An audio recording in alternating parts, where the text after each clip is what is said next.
Hey, my name is Alex, and thanks for watching this second installment of the Stephen King project that I appear to actually be going through with. It's called Kingly Endeavors, and in it I intend to read every single one of Stephen King's novels in chronological order, and hopefully post a video a week about it. So this week I did Salem's Lot, which was Stephen King's second published novel. It's his second published novel. It was actually the sixth or seventh full novel that he actually wrote, and I only bring that up now, again, as I did in the Carrie video, because it's going to play a role later on. So the book is good, I'll get that out of the way. It's good, it's well worth reading, it's worth the $8 price tag. In my first year of college, I took a really shitty creative writing class with a professor who really did not want to be there. And one of the few things I remember him talking about was that there are only two kinds of stories. I think he was quoting somebody, I don't remember who it was.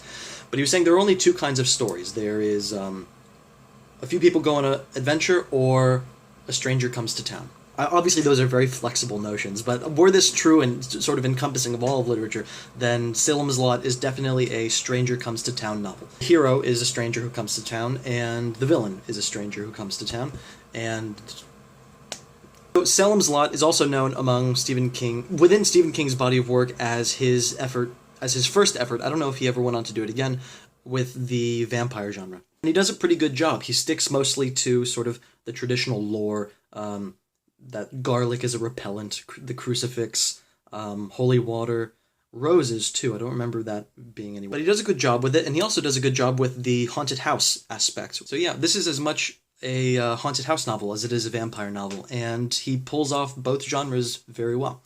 The story's about a writer, and it's about a writer who comes back to Salem's Lot. He had grown up there, and he left for a long time, and now he's coming back. And that's one of the things that bothers me.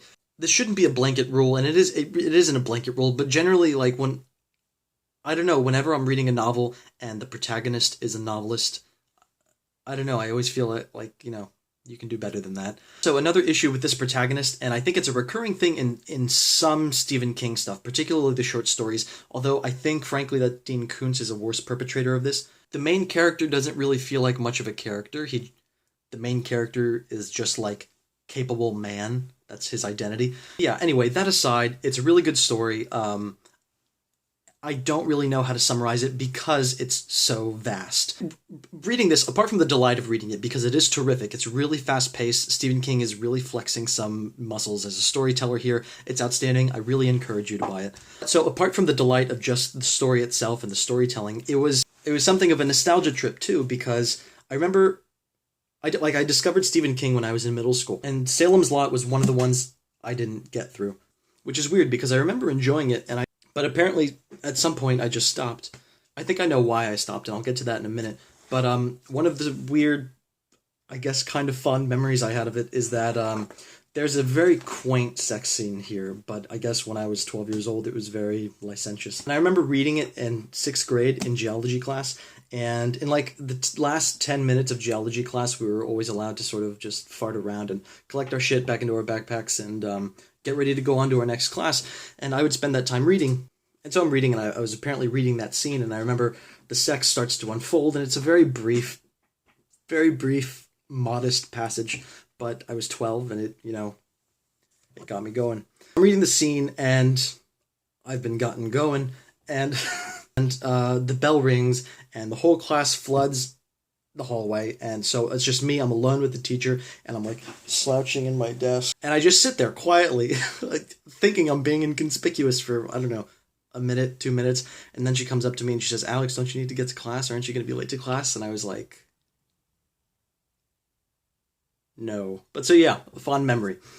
I think ultimately the reason I didn't finish Salem's Lot, along with some of the other ones, is that its scope is too big. It might be too difficult a book for an early reader. You've got I think there's over a dozen functioning characters who have their own storylines which influence the broader scope of the story. We're constantly jumping around in time and all over town, and that's part of the reason why it seems to me to be very much like a second novel. A criticism that's often thrown against debut novels is that there are too many characters.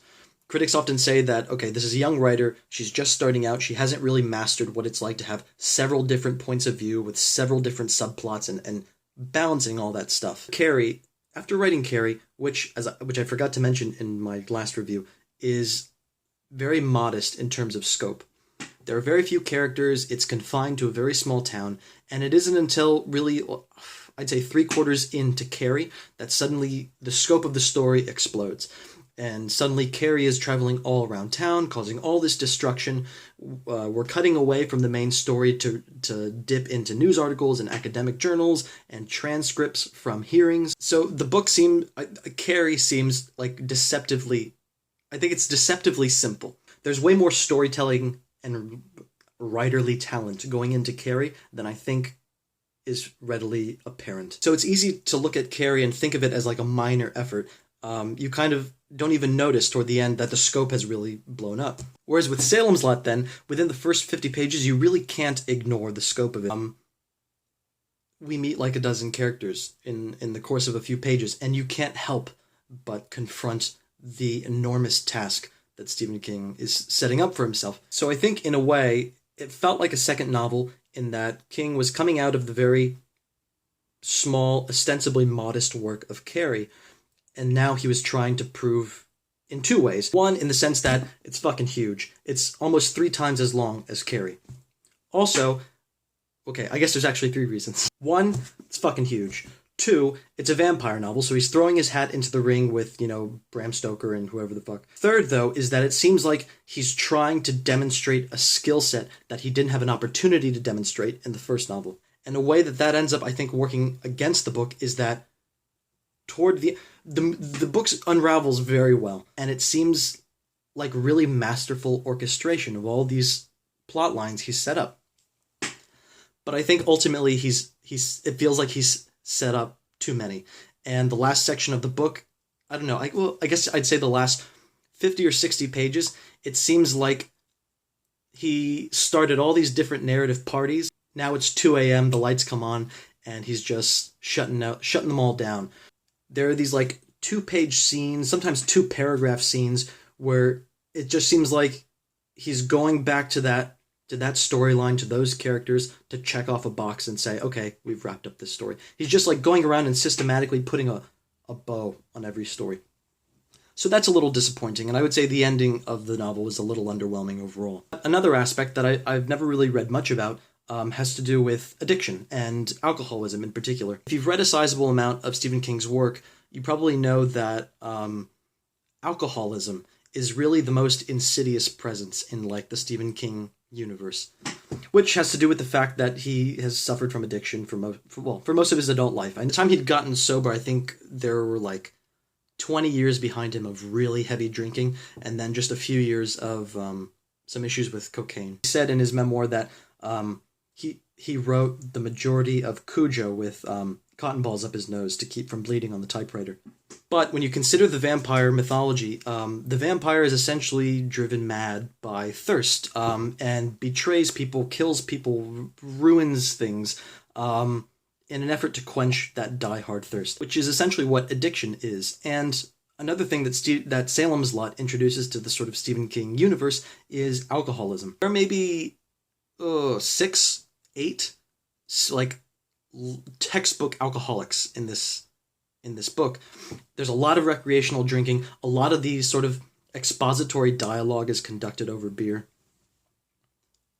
And so I was wondering if, it's clear that a lot of writers, they have their characters talk and get drunk simply because they kind of don't know. They want the characters to be doing something while they're talking. So I think it's generally in the novels of young writers that the characters smoke a lot and drink a lot, simply so that they can break up the dialogue by saying, she picked up her beer and took a sip. Here, I think it's maybe, and this is obnoxious to say, maybe it's sort of a hint from Stephen King's unconscious. And then, of course, with the next book that we're going to read, The Shining, it's fucking everywhere, and it sort of governs the entire story. Yeah, so that's the second installment. This has been Salem's Lot, and tune in next time, and I'll be doing The Shining. So, constant reader, thanks for watching.